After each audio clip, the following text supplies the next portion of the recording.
কেমন আছো বন্ধুরা? আশা করি ভালো আছো। আমিও খুব ভালো আছি। তো বন্ধুরা, আমি একটা একদম নতুন জিনিস ট্রাই করেছি। তোমরা দেখো কি অবস্থা হয়েছে। এইটা একটা রাবড়ির মতো আমি বানিয়েছি। এরকম বেশি গুঁড়ো দুধ দিয়ে বানিয়েছি। তো আমি যেটা ফেসবুকে সবাইকে দেখছি খুব বানাচ্ছে, ঘেওয়ার বলে, ঘেওয়ার মনে হয় রাজস্থানের খাবার। তো এটা ঘি নিয়েছি, তারপর বরফ দিয়ে খুব এটা ডলে ডলে একদম এটাকে মাখন বানিয়েছি। এই ঘিটাকে মাখনের মতো একদম বানিয়ে নিয়েছি।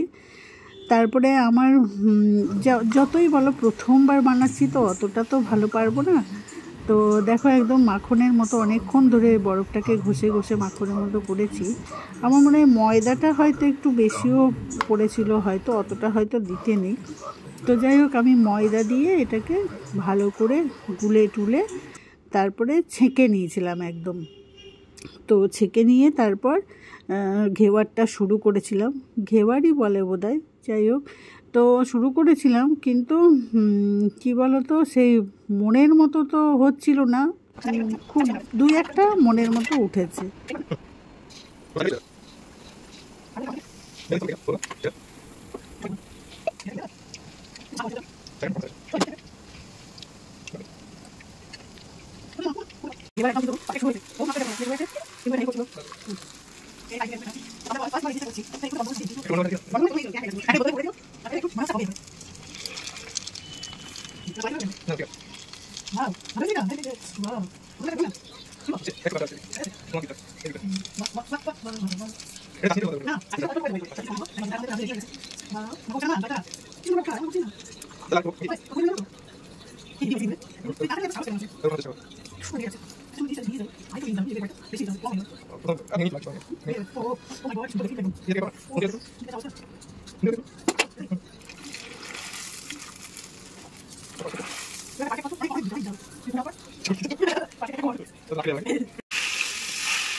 মনের মতো একটাও হয়নি।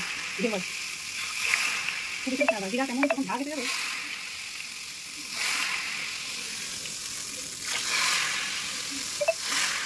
পুরোটাই বাকি আমরা এখানটা মাঝখানটা করছি।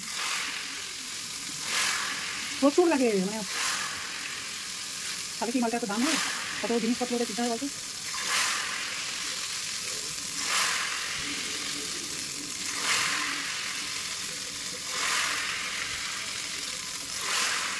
কোথাকার খাবার বলতে একটু রাজস্থানে। হ্যাঁ, কিছু বলছি। আরো এটা একটা পুরাপুরাই হয়ে যাচ্ছে একদম।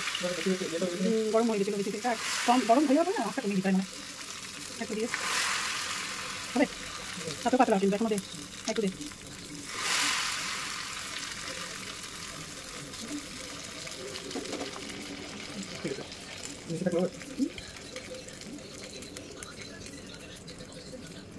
মালটাকে তুলতে গেলে তো ভেঙে যাচ্ছে প্রথমে। বড় হলে যত বড় নাও তত বড় হতেই ওটা বড় হবে, সেই জায়গাতেও তুলতে অসুবিধাই হবে।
এ দেখো, এটা হলো ফাইনাল লুক।